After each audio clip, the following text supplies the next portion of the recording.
জাতীয় নেতা, জাতীয় সংসদের সাবেক সংসদ সদস্য জনাব অধ্যাপক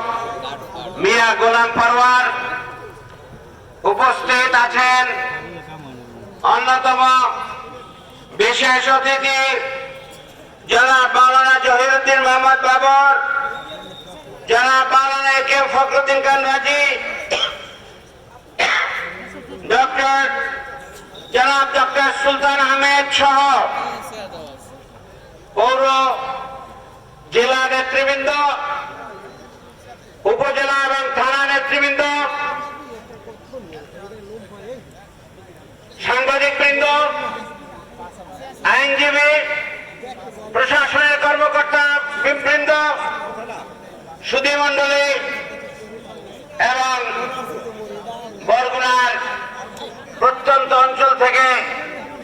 ইসলামী আন্দোলনের কাফেলার সাথে বাংলাদেশ জামাত ইসলামের প্রিয় কর্মী ভাইরা,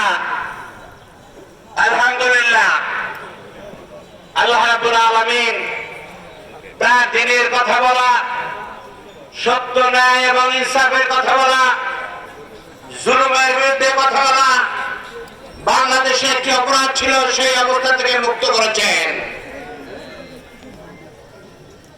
15 বছর বাংলাদেশের জাতির উপরে জালিম শাহী চেপে বসেছিল। বাংলাদেশে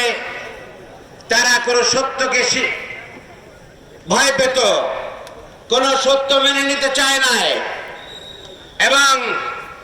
এর জন্য যারা দাঁড়িয়েছিলেন, যাদেরকে তারা ভয় পেত,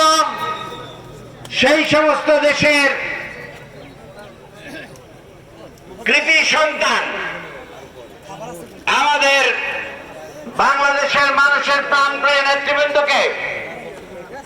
তারা মিথ্যা মামলায় হত্যা করেছে। তারা হত্যা করেছে আমাদের প্রিয় নেতা বাংলাদেশ জামাত ইসলামী আমির জনাব মাওলানা মতিউর রহমান নিজামীকে। তারা হত্যা করেছে বাংলাদেশ জামাত ইসলামীর সেক্রেটারি জেনারেল